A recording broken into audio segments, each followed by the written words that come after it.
Okay, so let's talk about discipline. We all want to be more consistent, right? But it so often feels like we're fighting this impossible, uphill battle. Well, what if the problem isn't you? What if it's not about your willpower, but about the formula you're using? Today, we are going to crack the code and build the real equation for discipline. Let's get into it. You know the feeling, right? You start a new habit, you've got this huge burst of motivation, you're all in, and then a week later, it just fizzles out. If that sounds familiar, trust me, you are not alone.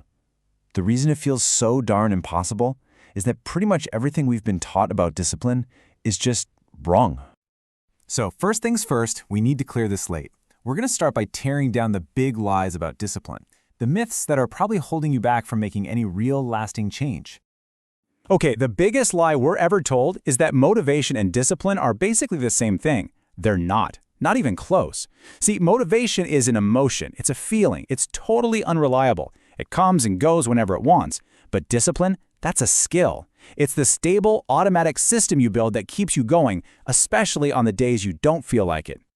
And that brings us right to the second lie, that discipline is all about having superhuman willpower. But here's the thing. Willpower is like a phone battery. It just drains throughout the day. If you're relying on it, you're pretty much setting yourself up to fail. Real, lasting discipline isn't about white-knuckling your way through everything.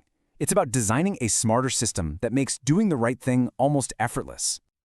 All right, so now that we've cleared away all those broken ideas, let's build something new. We are going to replace those old myths with a simple but really powerful formula for consistency that actually works. And here it is, the discipline equation. It looks simple, but it's got three incredibly important parts.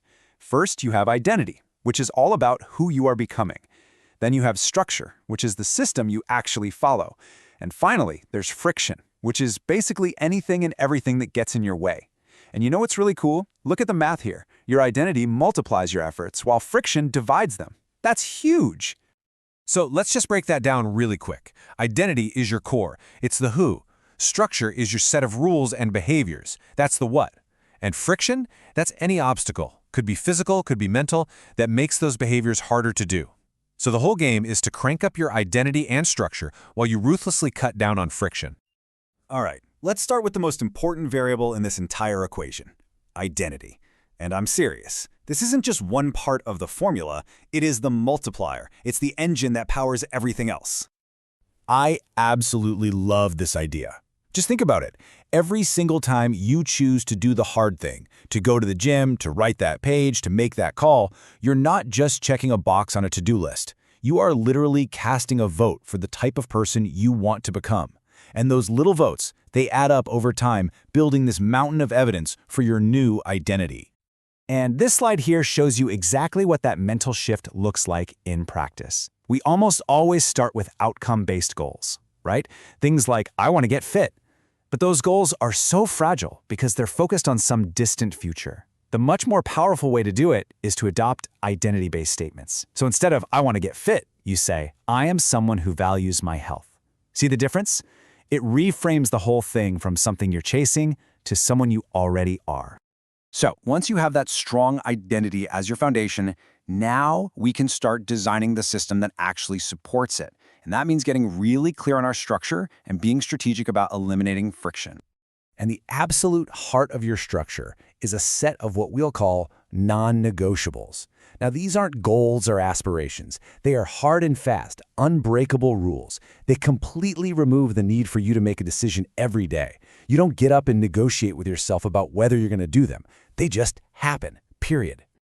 Look, life is messy and unpredictable, so our system has to be flexible. That's why your non-negotiables need to have 3 different tiers. Your ordinary day standard is your baseline, what you do on a normal day. Your peak day standard is for when you're feeling amazing and you want to push it. But the real secret weapon, the key to consistency, is the crappy day minimum. This is the tiny, almost laughably easy version of your habit that you promise yourself you'll do on your absolute worst days. It's not about making progress, it's about never ever breaking the chain. But even with the best system in the world, we all have stuff that gets in our way. That's friction. So I want you to take a second and really think about your own goals. Where do you get stuck? What are the little annoyances, the distractions, the mental blocks that always seem to trip you up?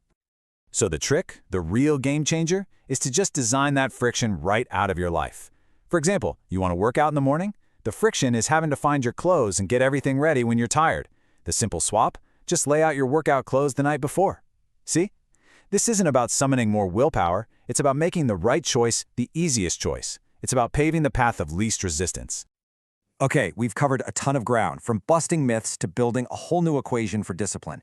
But if you only remember one single thing from our time together today, please make it this next concept. This is it. This is your safety net.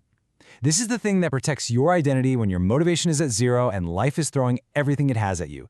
Hitting your crappy day minimum is a massive win because it means you showed up. You cast that vote for your identity, even on the hardest possible day.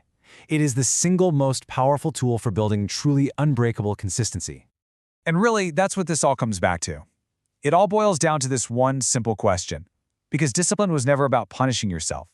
It's about deliberately choosing, action by action, vote by vote, who you are in the process of becoming. So what vote will you cast today?